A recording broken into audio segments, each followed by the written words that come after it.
that I want them on the backpackers, but they did not understand me. The backpackers are bombarded and they have created trouble for Goa to some extent.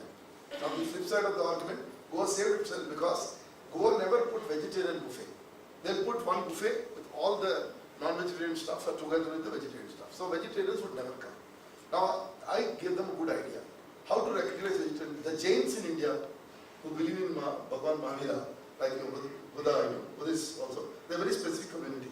We said, it's a Jain buffet because it will not have any onions, it will not have anything this lasun and all that. Basically, it will be very simple, bland diet, but keep it separately and call it a Jain buffet. The moment they did it, I tell you, after that, today, touchwood, Goa gets so many Indian tourists, and they learned one more lesson. I said, never give all your rooms away to foreigners. 60-40 you make. Resultant is now 40% always available to Indian. Because the foreigner said, if he finds no Indian, next time he will not come. Same way, if a foreigner comes to any hotel, any place, if he does not see locals, he becomes uncomfortable. So people must understand the sensibilities. Nobody is wanting to come on his own with a chartered flight and enjoy there. But they also want to see local people. That's why they come into your country. If I come here, I want to see Bhutanese. I don't again want to see only Indians around me. So, and I want to see your food. Even if I'm vegetarian, I'll try your food. I go to Germany, try vegetarian food of Germany. So I can find ways and means to survive, But then I should be encouraged as a vegetarian, you are also welcome and we have something for you. And in Bhutan has got everything for us. I'm enjoying the food here for the last, since 2008, whenever I go, I find your food is very good. Wherever I'm eating. Now wherever I'm staying, amazing food I'm getting right now. I'm telling you, I'm not missing India at all. So I want to say, please encourage all these things. There are a lot of opportunities coming forth from this nice economic model of hydropower, expand it to other areas, and the cooperation can work. I feel we'll give, if we have mics, it can be brought. And in the meantime, I'll request Santoshji to honor Kadachi sir. Can we get the citation and the small memento for him? Santoshji, please, for Mr. Kadachi.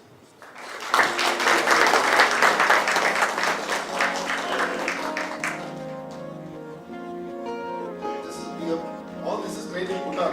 It's not brought from India. Whatever he is getting is made in Bhutan, sir, and brought from here. And another one for Mr. K.V. Vakli.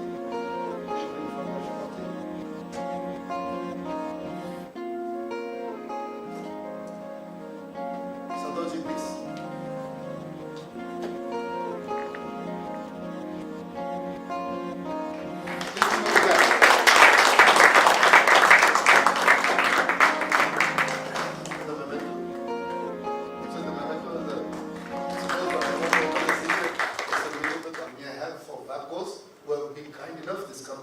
Helped us to do the seminar, and because of them, I'm telling you, we were able to come here. They were a very positive company from India, and I see WAPCO's, my view is WAPCO is more valuable to me than even BHL.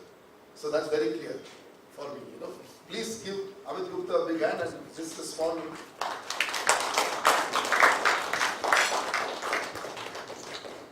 appreciation from our end for WAPCO's for supporting this conflict.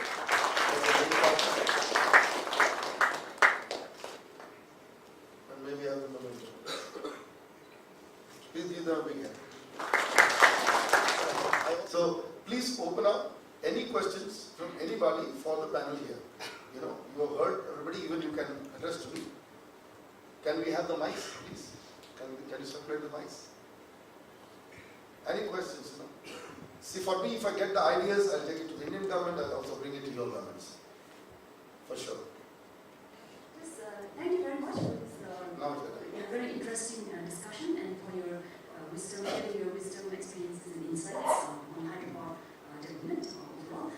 My question is, you highlighted on the importance of developing hydropower in a very sustainable way, and for that, what I understood was I think quality is one very important component as well as sustainability. So I was looking at when it comes to the sustainability, we not only look at the economic sustainability, but also I think you mentioned the environmental sustainability, the social sustainability. These are some of the things that is very important. And while we admit that hydropower is very important for Bhutan as well as for India, and we are not saying that we should not promote hydropower. Yes, definitely it's very important to promote it. But also the question is on the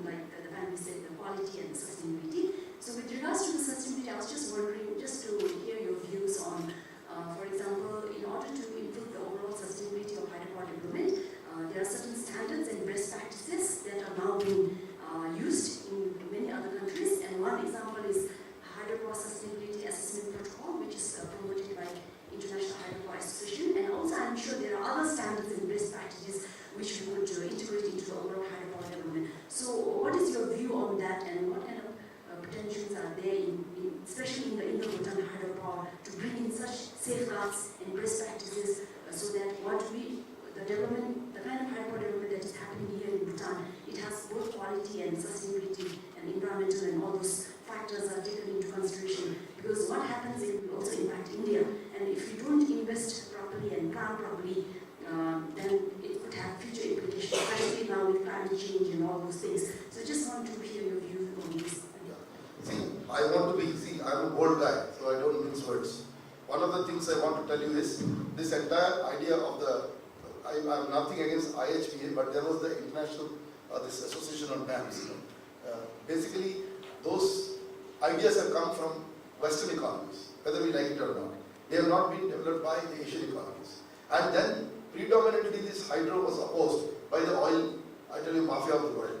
They never wanted to shift, and India is the biggest sufferer in this, because we have continued to get our hydro projects off the track, because they are investing in what you call these pseudo-environmentalists or whatever you call them. They come, they stall the project, they want money. This is the experience of India. I do not know what's happening in Bhutan at this point of time. But then, slowly now in Narmada, Mr. Modi and his government tackled it very well. And I was involved with that. I can tell you that first sentence I made is Bhutan is developing projects in far superior way, and I was the man who criticized Uttarakhand development in India. And with full story, I can share it with you. So you must be very clear that I am a person who supports environmental management. Right? On the flip side, there is also environmental terrorism of the worst kind, which India has faced. And this is stalling every project that is coming up in India. And this is the reason, one of the main reasons that we lost all our hydropower capacity and brought this down to 16.5%. And I tell you, in Narmada, when Medha Patkar was continuously fighting this issue, this lady has been making money from all international fellows, and it has been coming into her bank account. It is now open that from where they receive these funds. It includes Rockefellers, it includes the type of people if I want to name 10 people from the world, and 5 of them will be from the United States of America. So these people invest, ensuring that these projects do not develop. So what is the interest for them? The interest is India continues to import huge quantum of oil and gas and other resources, because if you don't shift to hydropower and continues to do this, we support a huge importing economy.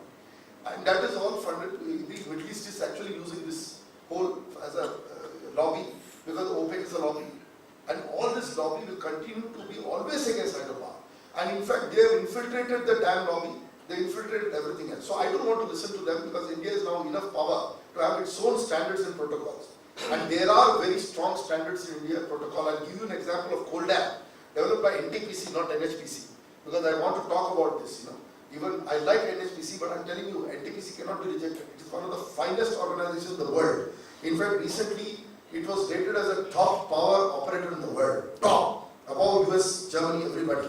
Understand the value, and I am almost considering for an award this year as not only India's top operator. I gave them last year Asia's top operator, and I am also going to consider world's top power operator from India.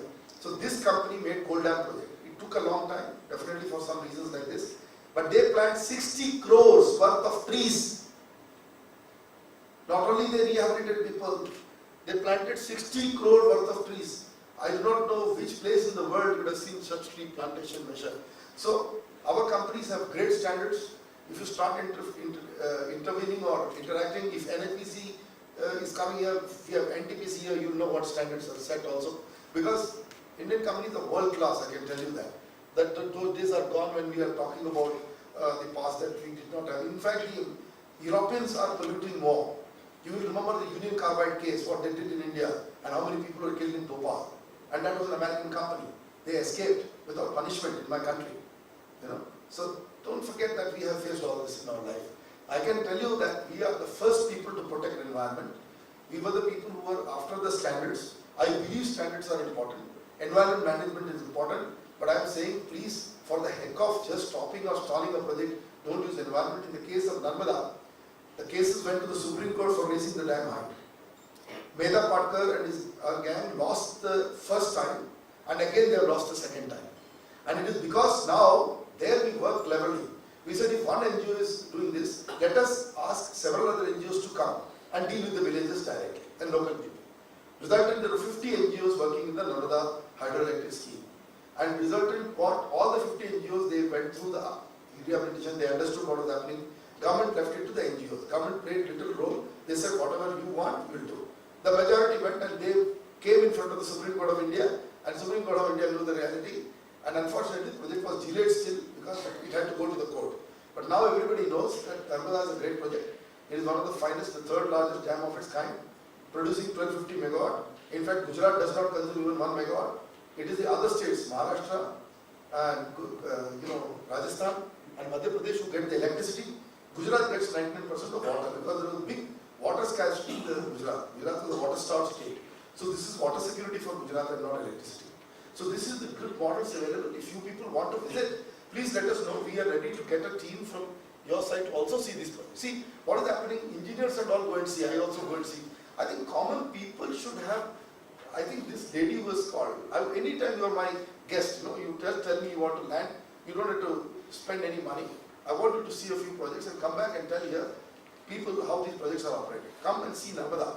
We'll support you and take you to Gujarat. You can come with a team of people and tell me how many of them want to come. We'll take care of you. We'll take you to Gujarat. You see the project and sustainability.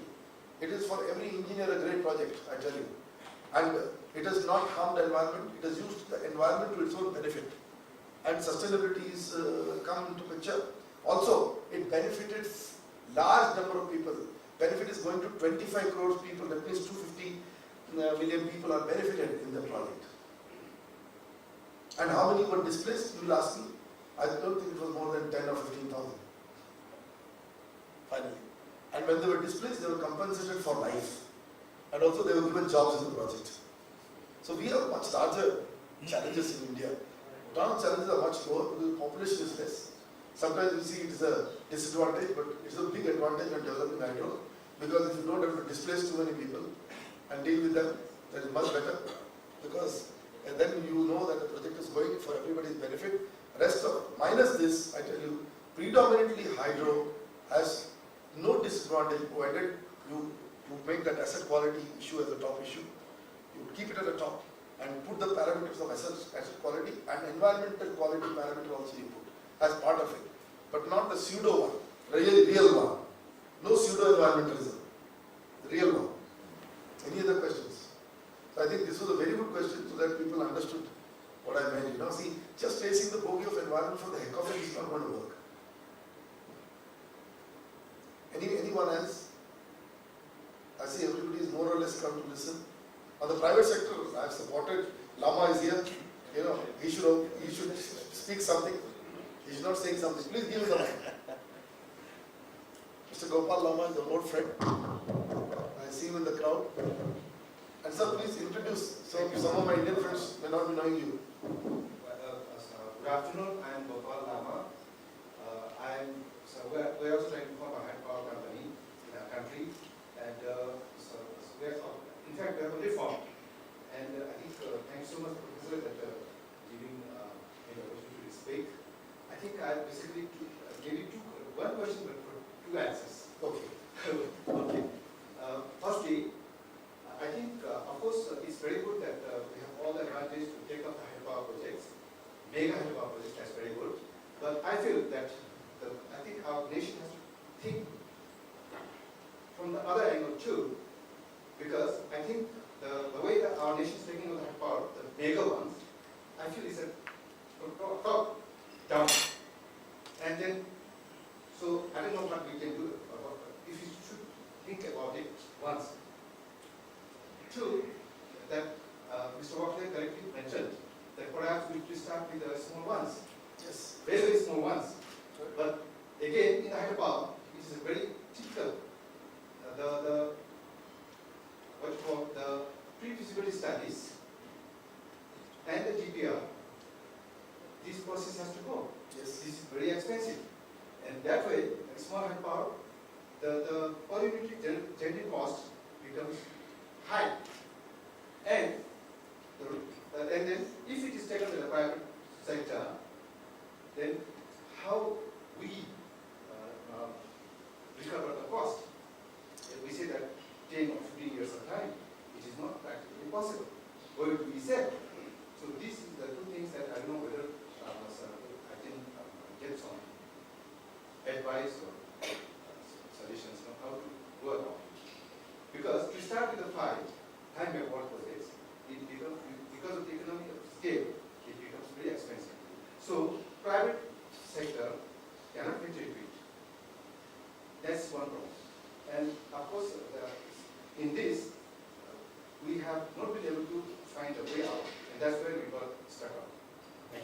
I think with enterprising officers and with enterprising entrepreneurs, start with his model, 5 megawatt only. I think I'm very ambitious sometimes when I say 25, fine. But 25 is the law, 25 is the minimum, in India's policy also is 25. But if you are comfortable with 5, start with 5, doesn't affect the grid at all. It doesn't affect the tariff at all. It gives great opportunity to the private sector. Involvement of smaller projects means more number of private sector operators will come into the ambit. All of them will make profit because hydro is never making loss, I'm telling you. Hydro is the only perpetual profit making opportunity. Only thing is, it's a large, you have to see long term. It is not for 1 or 2 years. Even a small, I know about a Tawan project developed by one of my earlier seniors and mentor. I started my first job I took in Jyoti, I worked under Mr. T.K. Moda, who was a great hydropower engineer for small hydro. He put up this in Tawan. The project is still operating. That project. You know what is the tariff? It's a small, very micro hydro project in kilowatt zone. It's only 20 kilowatt. You know, what is the tariff from that project? Can you believe? For local villages, 5 paisa. So let us, depreciated assets are good. Provided you maintain it, you keep it in that fashion. It's not that you left the turbine out there, you took your money, the contractor is gone, and then the turbine is lying there and it's not operating. In India, we have large quantity of such things, small hydro projects which are left by the private sector. So there is always a criticism for the private sector everywhere, because private sector sees it only as a profit model and does not see it as a long-term proposition of profitability, sustain the profitability. If you change your concept here, with your gross national happiness being the help, that I should not just skim and make, that don't be fronting agents, as he rightly said, be people who do things, I'm very happy when I get Karma Yanthan here, I would support people like him because they are doers. I would support Karma Jikme who is a doer, because we need doers. We don't need people who don't do anything and just want to make a small buck here and there. Then wo hamara word India mein hota broker, wo ho jayega. Oh, Britain mein broker acha term hai. India broker is a bad word, I just want to add to what Mr. Iyer has said on the 5 megawatt. So basically what happens is, they have to, as I said, I mentioned repeatedly the word realistic. The Act allows building 5 megawatt. And trying to go for 25 megawatt, having not built a single power plant in the country, I don't actually go by it.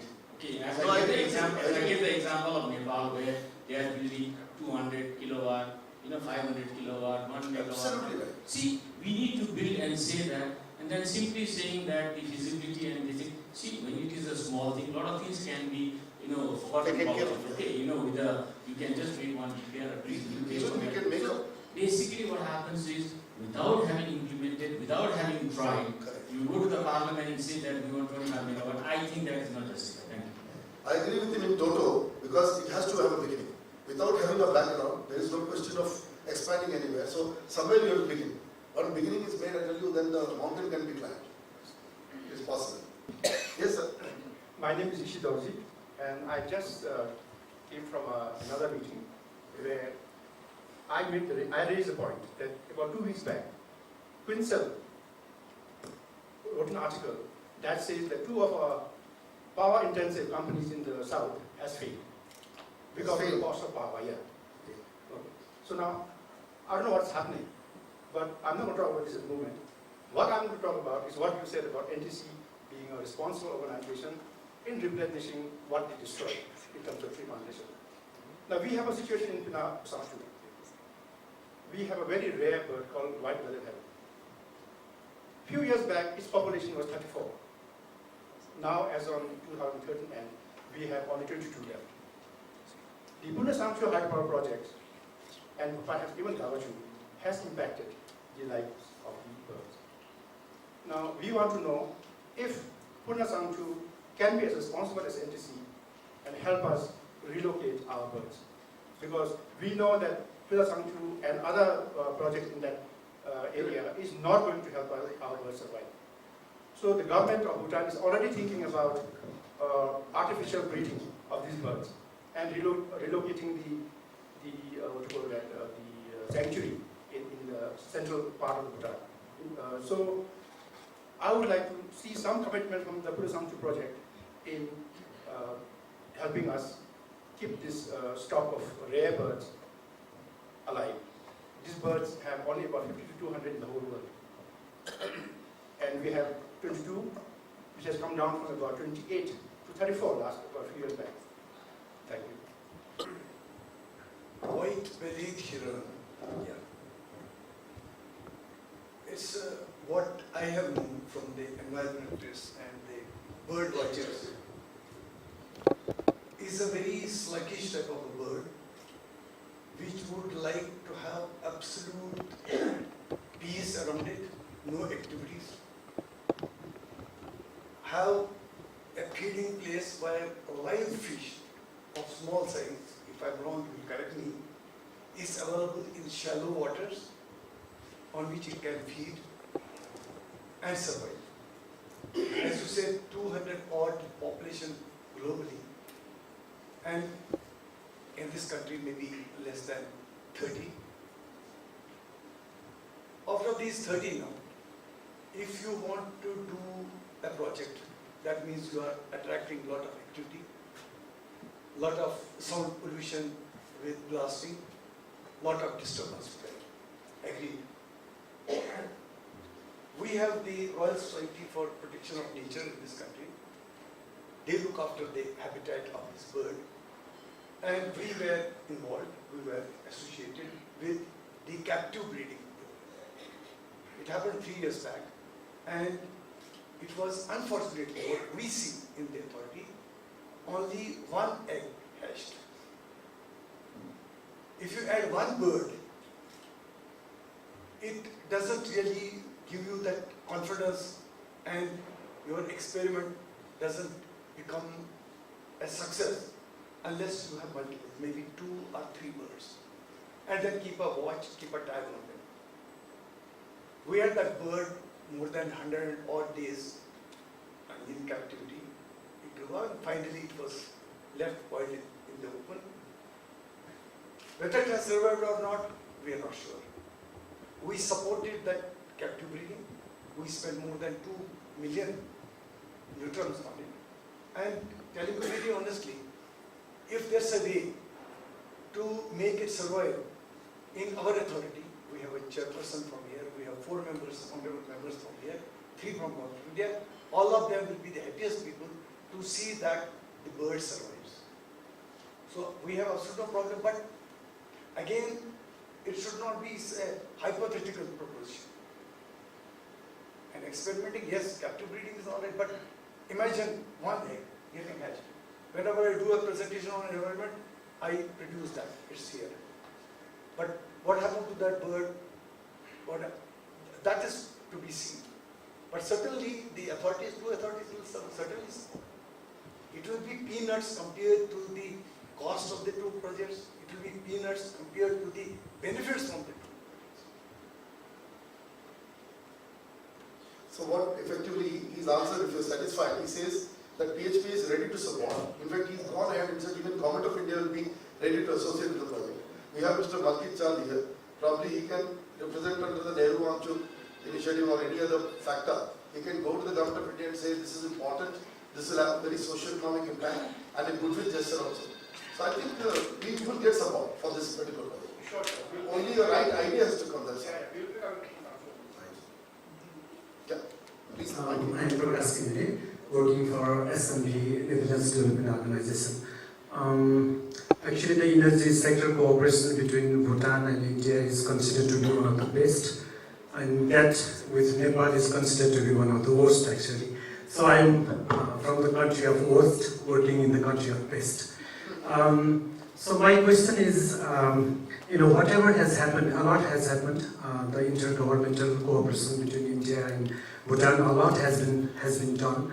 But the development has more to do with diplomatic and political success rather than economy and market-based approach. So do you think it's now time to think the other way? Can we make our cooperation more market-based than political and diplomatic success? But when you say market-based, what is market-based? For every market is a different market. Today I tell you, we are opposing in a very big way Chinese equipment coming in. See, now they are making my Ganesha also from China. So I cannot allow export of Ganesha by China. Then tomorrow they go to Gujarat and they wear this, nice festival, Navaratri. They wear nice dress. If you come to India, no, they dance. They are making that also. So do you want them to export? So I don't want this market-based economy. I am rather going with Bhutan's idea, conservatism. I am saying I want this to definitely benefit everybody. So India's view is very, very clearly like Bhutan only.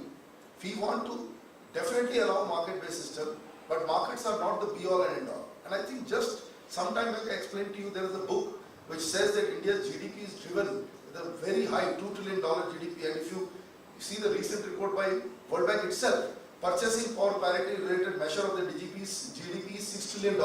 And we are only number 3, close number 2 to China. China was only considered 7 trillion. And India was 6 trillion in purchasing power parity terms. So we are crossing China in just 2 years in PPP terms. Now, so therefore, gross national happiness measure is PPP. Purchasing power means if I have 50 rupees with me, what I can buy in India's market, compare that to buying in Shanghai. I can tell you a poor man with 50 rupees in Mumbai can have a sumptuous meal. But in Shanghai, he cannot even dream of even having a packet of chips. So I don't want that model to enter Bhutan also. Because the model that should come here must benefit, and this what is market-based. Markets have only tried to work on the stock market model without seeing what actually drives the GDP. Stock market is an important indicator of one type of market. But there are other companies, like India's experiences. We have private sector companies, which are predominantly private sector, but most investors in private sector hold 26% equity if they are listed. 72% equity is with public. So I famously said many years back in Santosh Ji's publication that private sector is more publicly held and public sector is more privately held. You know what is the funny thing about public sector in India? Public sector is held by Government of India. And we say if they don't have transparency and report to me, then it's a private fiefdom of the government, using my taxes. So the question will come more on the public sector in India. So they have to then transparency. So this is 2 parts. Third part was India developed an idea called the cooperative sector. And the wonderful sector of NDDB and the Amul is the greatest. Amul is one of the top brands. In fact, if you put top 10 brands in India, Amul will come right at the top. So it is a cooperative sector. No, there are shareholders are farmers, and it's a very successful model. And it is milk revolution of the biggest kind in the country. And in fact, in the whole world, India is the highest milk producer of the world now. You know what is our cattle population now? 1 billion cattle to 1.2 billion people. Now I told Modi ji, why not use the cow dung to produce energy, because all biomethanization available with solar in decentralized manner. So that may become a big revolution. It's already discussed with the minister recently. So you need to understand, innovativeness has to be your own. Market-based, if I leave this to market, farmer, you don't consider him as a market. But in India, farmers don't pay tax. They are the first private sector of India. So I think in Bhutan also, farmers don't pay tax, right sir? Do they pay tax? Are they taxed? Land tax and some. Yeah, but in India, they don't pay any tax, 0 tax. So and they are entrepreneurs. They make the crop on their own. So they are the first private sector. Whether we want to recognize this or not, that's the question. So you also need to innovatively think your farmers are the private sector people first. Are you recognizing it? The question comes from there. They're doing on their own. How much support we give to the farmers to produce crops, to produce any goods. So I think role of private sector is important. It is not role of the listed companies. Now I'm saying private sector you support. But why only listed companies? Why only that particular market? Markets are different.